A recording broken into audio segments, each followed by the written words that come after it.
gaming play. Medyo gumagawa sila ng headlines actually as at the moment. So Simpal had a partnership with ANA.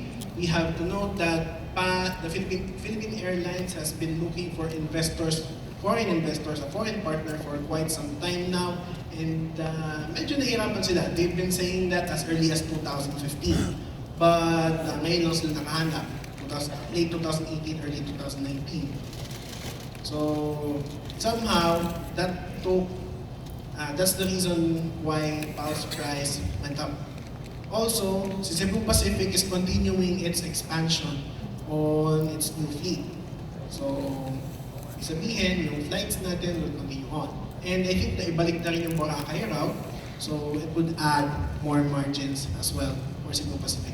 The only risks, however, for these airlines is oil prices, jet fuel.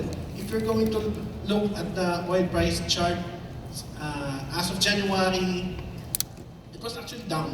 That's why inflation levels were also down during December 2018 and January 2019. But if you're going to observe, as of the moment, umaakyat na siya pa unti-unti. Just to add up, for inflation levels, if you're actually monitoring it right now, we are taking a look at February results because for us that would be the crucial result because more or less we would already determine the road or the path kung talagang pababa na ang ating inflation levels or hindi pa. Baka nagkaroon lang tayo ng baka nag-drag lang tayo ng volatility of the oil prices during the earlier part of the day, of the year. So another thing for tourism is that there are a lot of airport O&Ms. So medyo hybrid siya na tourism and build. So we have Megawide bidding for, Megawide has Mactan Cebu International Airport, Terminal 2. Aboitiz Equity has the Lagindingan Airport. San Miguel has the Bulacan Airport. And the joint venture between FDC and JGS, they were able to get they were able to get yung Clark Airport. So all these firms have exposure in our airports. And I think it was already stressed, we have already stressed it enough that these airports should be decongested in order for us to continue on with the Philippine growth story. Also, another thing, we have gaming firms. Gaming firms could also benefit with the tourism play because PH is still one of the brightest spots in Asia in terms of gaming.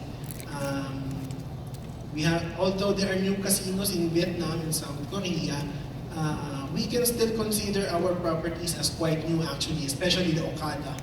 So, also, Bloom is now part of the PSEi. It just happened this month.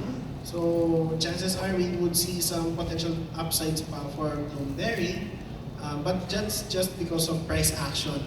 We have to take into consideration pa rin yung earnings performance and we'll give you an update regarding that.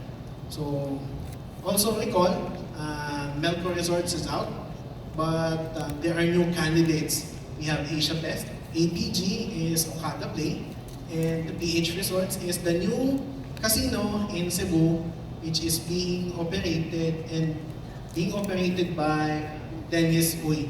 So, if you're going to look at casinos, possible potential casino plays, at least on a technical perspective or rumor base, you can look at these names.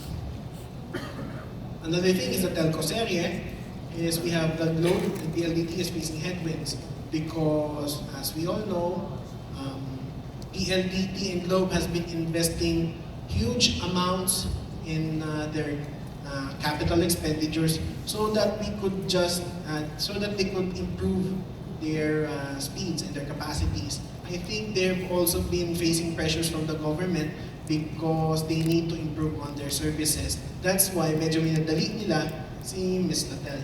And I think they are already legitimizing the entry of the Ms. Latel consortium, but we have to take note that even though they have made, even though they begin their operations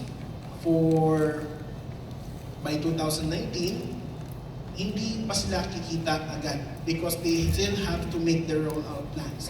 So And we expect that within 1 to 3 years, 2019 to 2022, nag-roll out pa lang si Ms. Latel.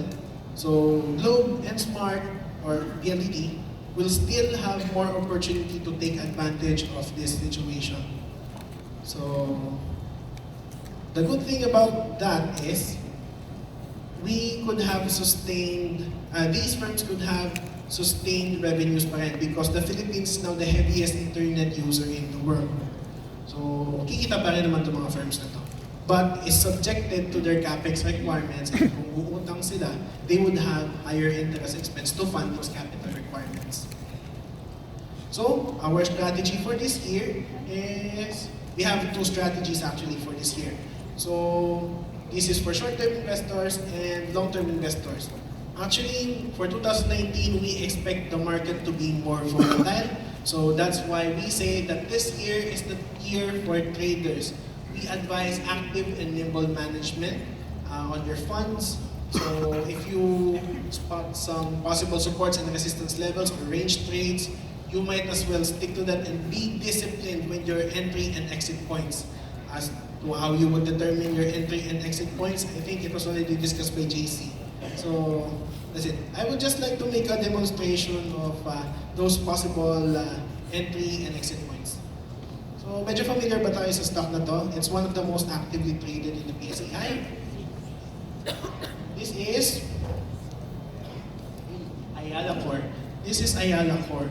So if you're going to look at the supports and resistance levels, you can see that there is a possible range trade.